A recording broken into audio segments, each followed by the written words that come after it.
This is year 3 of 5.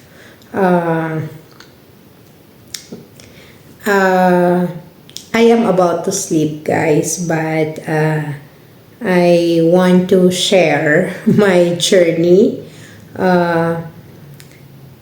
Kasi, 'di ba, nung 2023, ako po ay naoperahan ang aking right breast. Specifically, nung February 2023, meron akong nakapangbukol. Tapos, binayopsy. Tapos, ayun nga siya, malignant. So, naoperahan ako ng end of August 2023. So, na-discover nila na very bad nga yung nakuhang tumor, kaya nagkaroon ako ng reoperation October of the same year, 2023. And then, I did my internal radiotherapy and external radiotherapy from January to February 2024. So, ngayon, nag-start ako ng oral medication ko last November 2023. A month after akong nag-take ng oral med, lumaki yung belly ko. Sa mga subscriber ko na nakasubaybay, alam nila yan. So, para talaga akong 5 to 9 months pregnant. Try kong ilagay dyan yung picture ko nung December yun, nung napasugod ako sa emergency kasi sobrang laki ng tiyan ko, para talaga akong buntis. So, on that day also, yung gynecologist ko, kinausap yung on ko, tapos pinalitan yung aking oral med. Pinalitan nila ng letrozole, tapos I started the premenopausal. So, since then, hindi naman na lumalaki yung tiyan ko. Pero, feeling bloated ako every time na kumain or kahit uminom lang ako ng tubig. Talagang, parang bloated yung tiyan ko. Tapos, habang tumatagal, 2023, parang alam ko May of 2024 yata yun, nagkaroon ako ng anxiety attack. So dumiretso ako sa emergency hospital. Sa chatting ba yun, as in talagang yung blood pressure ko hindi siya bumababa, buong araw ako nandun. At isa din yun sa mga side effects sa akin ng gamot, yung hindi ko alam kung yung iba na breast cancer din na kagaya ko, na yung mga side effects sa akin ay yung palpitation, at tumataas ang blood pressure, hot flashes kasi nga 'di ba, meron akong premenopausal shots every 28 days. So yun po yung nagpapahirap sa akin. May mga pagkakataon na talagang hating gabi, or like last week lang, sa gitna ng klase ko, bigla ako napasugod sa emergency kasi masakit na yung ganito ko, guys. Yung naninigas na yung ganito ko. Sobra niyang tawag nito, sobrang taas ng blood pressure ko. So, I mean, normal na sa akin na mataas dahil alam ko na side effect siya. Pero mas natatakot ako kapag yung parang pumuputok yung ulo ko, tapos sumasakit yung bato ko. But I'm so grateful also na, alam mo yun, mabait naman sila, talagang Pag pumupunta ako, inaasikaso naman nila ako. Tapos yun nga, ilang araw na akong since Thursday last week nakabaha. I'm on sick leave. Medyo nakapahinga din ako ng konti. Kahit papaano nakatulong siya sa akin na medyo gumaan yung pakiramdam ko. Dahil yung iba talaga na yung effect sa akin, guys. Habang tumatagal, sa binanggit ko kanina, I'm on 3rd year sa aking gamutan. Kasi tinanong ko yung onco ko last week ba? Oo nga, tama, last week. Tinanong ko yung onco ko na kung pwede naming itigil. Hindi raw kasi yung risk ng cancer baka bumalik sa katawan ko. Yung premenopausal shots, yun din ang inas ko talaga kasi iba na yung, kasi habang tumatagal mas nararamdaman ko yung effect sa katawan ko. Yung alam mo yung palpitations, tapos katulad niya yung hot flashes, like winter ngayon pero guys may katabi akong pamaypay. Yung kumot ko, yung alam mo yung ganito, ganyan. Tas minsan nagpapalit ako ng pajama pang t-shirt. Pag nilalamig ako, nilalagay ko yung pang winter ko na pajama kasi malamig pa naman ngayon dito. So kahit ano guys, kahit winter ramdam ko ang hot flashes. Tapos yung itong mga kuko ko, ayan, napansin nyo, ano na siya, nag-brittle na siya. Dahil nga, 'di ba, hindi na, ang babae kasi pag hindi ka na nagme-mens, 'di ba, parang napapansin nyo yung mga, tawag nito, yung mga kuko natin. Hindi ko alam kung kita nyo sa camera. Sa camera. Tapos ang dry na ng skin ko, nanyang iba na yung dryness ng ng balat ko kahit anong lagay mo ng lotion. Pero sabi nga ng doktor, maswerte ako na maaga kong na-detect kasi hindi pa siya kumalat sa buong katawan ko. Itong right hand ko, tinanggalan na to ng lymph node. Kaya medyo hindi ko na to masyadong, hanggang ngayon, kahit ilang taon na, wala na siya talagang pakiramdam, guys. Pero nagagamit ko naman na siya. Pero, tinanong ko yung onco ko, may mga pagkakataon na kumikirot ang dede ko. So, ang sabi niya sa akin, normal lang daw yun. Kasi, monitor naman nila ako every 4 and 6 months na yung mammogram, yung x-ray, lahat-lahat na. Check naman nila, okay naman lahat. Wala naman akong tawag nito. Kumbaga maganda naman yung result ng yung operation. Kaya lang, ang mas nagpapahirap kasi sa akin ay yung side effect ng mga gamot. Kaya sabi ko nga, kakayanin ko pa ba hanggang 5 years kung hirap na yung katawan ko. Kasi ang sabi ko doon sa onco ko, gusto ko lang naman magkaroon ng normal na, alam mo yun, normal na buhay na pwede akong pumasok ng work nang hindi ako nahihirapan.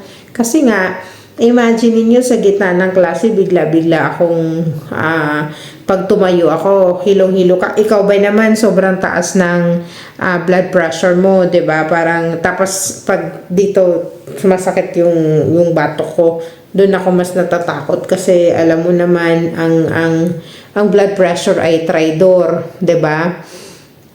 Tapos along the way also, guys, tumigil na po akong kumain ng karne bago pa ako naoperahan. Tumigil akong kumain ng red meat, pork and beef.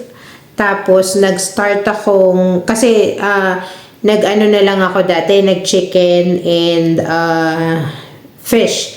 Pero nitong January, nag-start akong itigil na yung chicken. Tapos, kasi, ang ano sa akin, yung last year, ang ano sa akin ng gynae ay tanggalin na yung uterus ko at saka yung ovary ko. Kasi, ano na siya, sobrang damage na niya. Isa siya sa naapektuhan din ng aking treatment. So, parang nanghingi ako ng 6 months na sabi ko, kasi tinanong ko sila kung ooperahan ako, magiging maganda ba yung kalagayan ko? I mean, gagaan ba yung pakiramdam ko? So, ang sabi, hindi. Kasi hanggang nagtitreatment pa ako.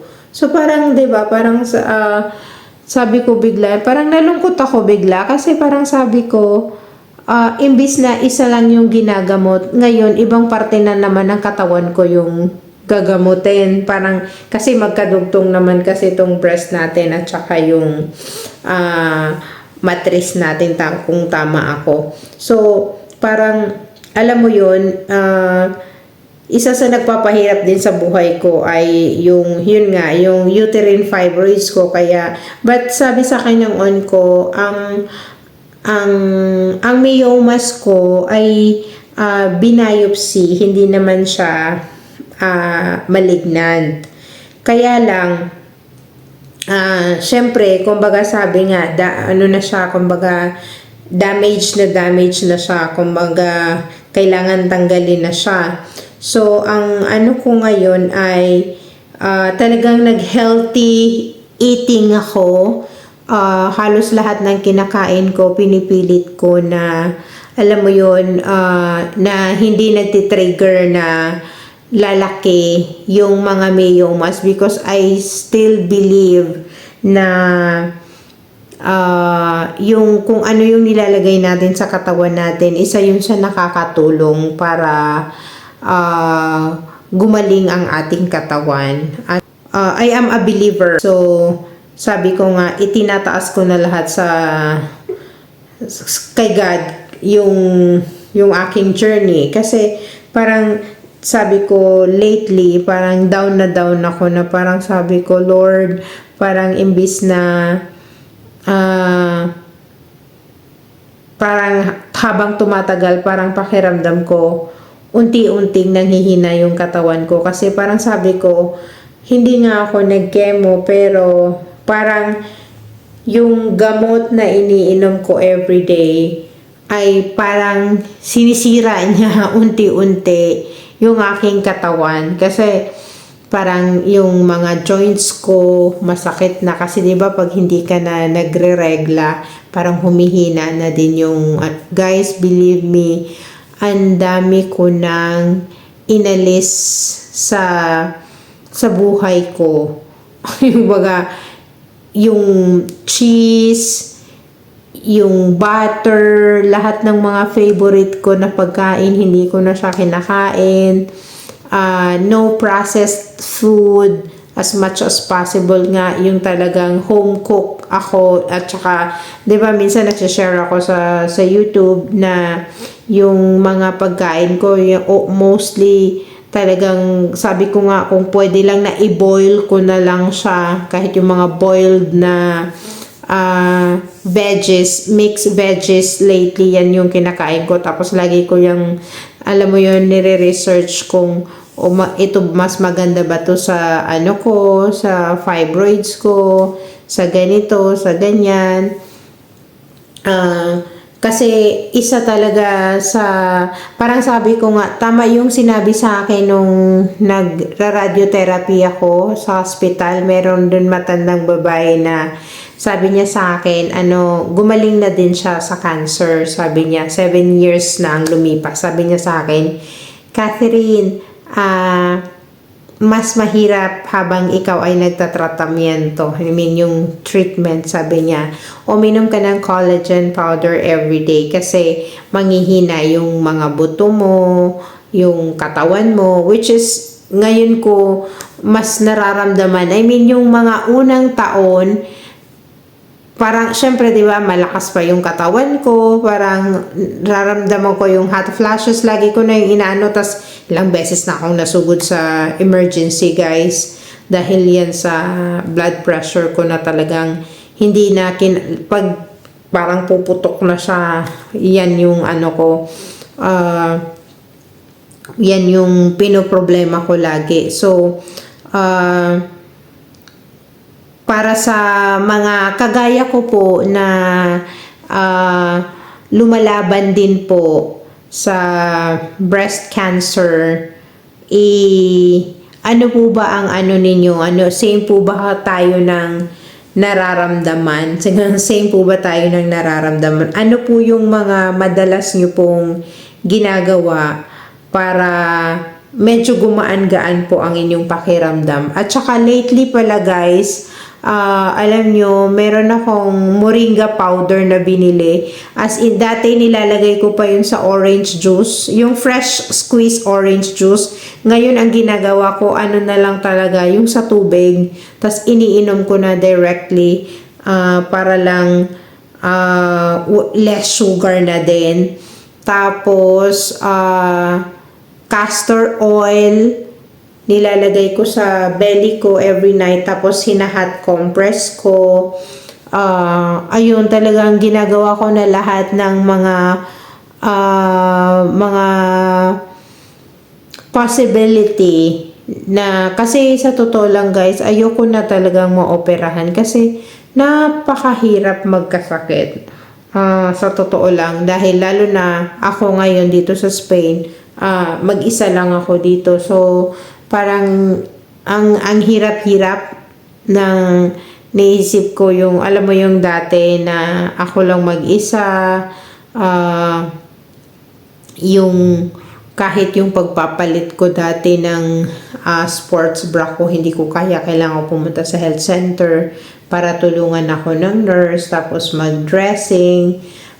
So naisip ko, how much more kung ooperahan na naman ako, tapos sa tiyan yun. So, paano ako babangon? Paano na yung buhay ko?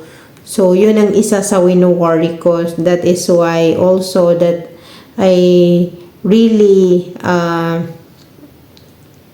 or I am doing my best na maging healthy, at I am claiming in Jesus' name na mawala na lahat ng mga bukol-bukol ko sa aking katawan. Sorry guys, medyo mahaba na tong yung ating vlog, kasi parang wala lang, bigla lang akong napaisip na parang sabi ko, Lord, ano ba yung gusto mong iparealize sa akin sa sitwasyon ngayon? Bakit parang habang tumatagal, akala ko yung, 'di ba, parang konting kembot na lang, kalahati na ng treatment, matatapos na ako. But then, you know what? I am still blessed, at mas lalong nagiging malapit ako kay God sa mga ganitong panahon. Mas pinipili ko na, alam mo yun, magtiwala at itaas sa Kanya lahat ng problema ko sa buhay, dahil ganun talaga, wala naman na akong magagawa. So, ayan lang po, pasensya na kayo, medyo napashare lang ako bigla, dahil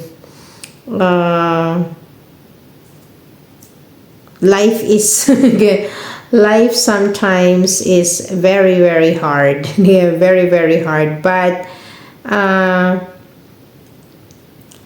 naniniwala ako na may magandang plan si God para sa akin. So, yun lamang po ang aking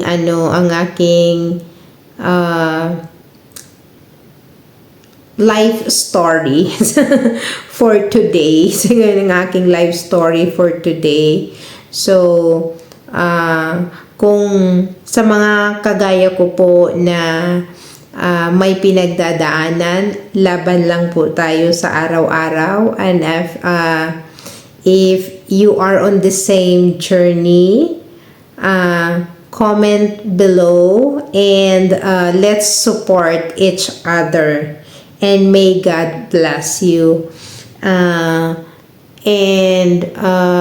Thank you so much for all the prayers and for all my supporters. Kasi ang YouTube ko po ang isa sa nagpapasaya po sa akin kahit sa gitna ng pagsubok, sa gitna ng kalungkutan na nararamdaman ko po ay nandyan po kayo. So, isa po kayo sa nagpapasaya ng aking buhay. So, yun lamang po. God bless everyone and I will see you next time. Ciao!